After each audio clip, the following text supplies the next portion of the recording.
Hello guys! Hello Earth Signs, Virgo, Capricorn, and Taurus. Welcome dito sa aking channel, Earth Signs, Virgo, Capricorn, and Taurus. I hope na makuha mo yung energy. I hope na makuha natin lahat ng messages na para sa'yo. Okay, number 14, 5, joy of life, happiness. Okay. Virgo, Capricorn, and Taurus. Wow. Okay. Meron ditong Virgo, Capricorn, and Taurus na talagang pinaprioritize niya talaga yung happiness. Okay? Yung parang kahit sobrang malungkot na sa paligid niya or may mga pagkakataon na sobrang problematic siya. Pero nilalaban niya talaga yung kaligayahan. Yung parang hinahanap niya kung saan siya mag-i-enjoy. So, dito sinasabi ng baraha, meron ditong Earth Signs, Virgo, Capricorn, and Taurus na medyo nag-aalala sila para sa kaligayahan nila. Parang, like, kung in a relationship ka, nag-aalala ka kung magtatagal ba tong relationship namin, magtatagal ba ako dito sa company na to, sa bansang ito, ganyan, ganito. So, nako-compromise yung totoong kaligayahan dahil sa sobrang pag-iisip ng negativity. So, parang sinasabi, it's just a temptation. Stay away from temptation. Kasi,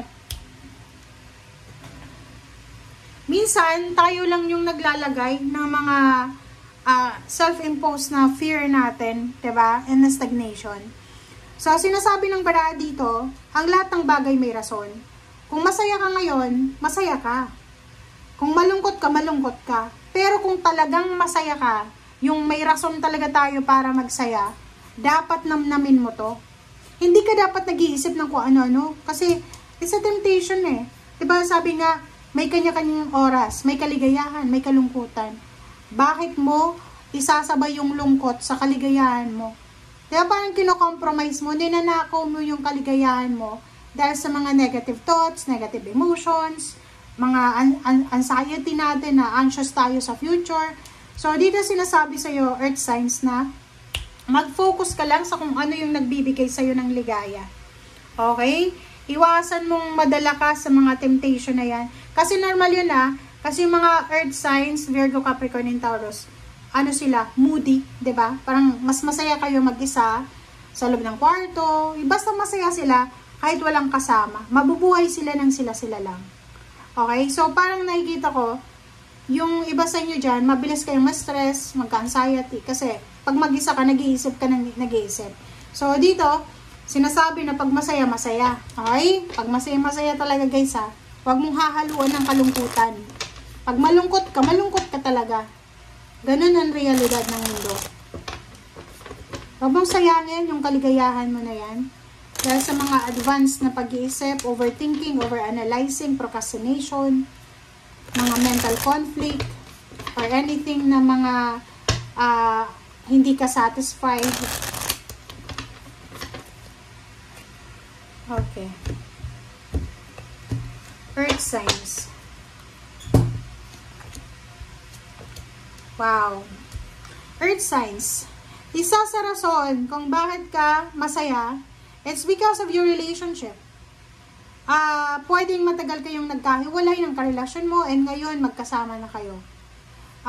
Pwedeng matagal na nag-away-away yung pamilya and ngayon masaya na kayo kasi you're getting together. Parang nagkapatawaran, nagkaroon ng pagkakataon para makapagsimula ulit. So, nakikita ko yung rason kung bakit masaya. Masaya dahil sa relationship, masaya dahil sa pwedeng may promotion sa trabaho, salary increase, may mga pamilya na stable na. So, kung ganun yung rason, doon ka lang mag-focus. Huwag ka nang mag-alala na, baka magkahiwalay ulit kami, baka mag-away ulit kami. No. Huwag ka doon. Huwag doon sa negative. Okay? As much as possible, focus sa positive. Diba? Tingnan mo, kung halimbawa feeling mo pagod na pagod ka na, magpahinga. Diba?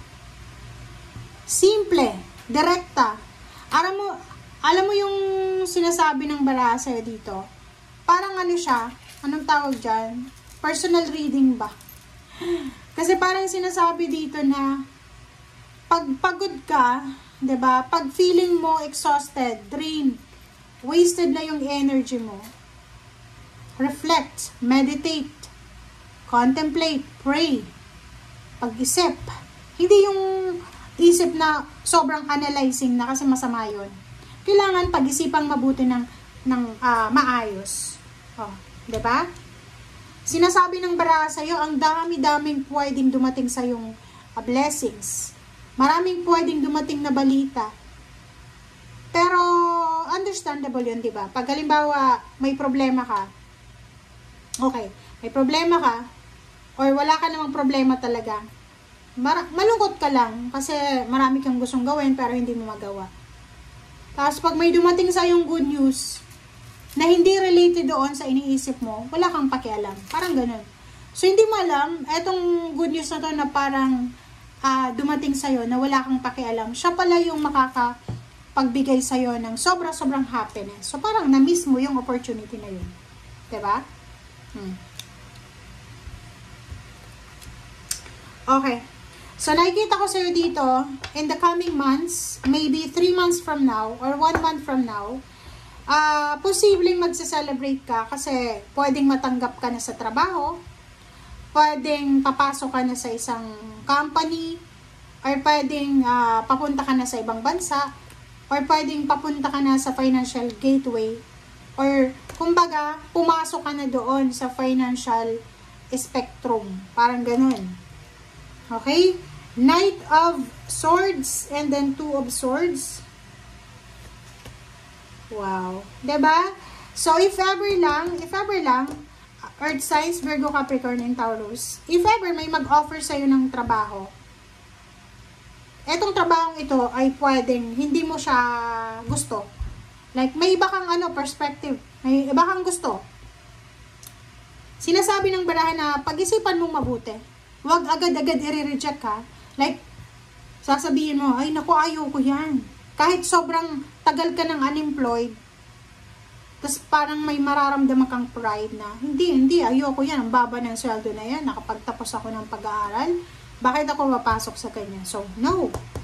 Sinasabi ng Knight of Swords dito na, anuman ang balita, anuman ang good news, anuman ang blessings, anuman ang gateway na magbubukas sa'yo, Earth signs, pag-isipan mong mabuti bago mo siya i-reject. Bakit? Kasi Ten of Pentacles, posibleng yan na ni-reject mo na yan ang magdadala talaga sa'yo ng sobrang pera.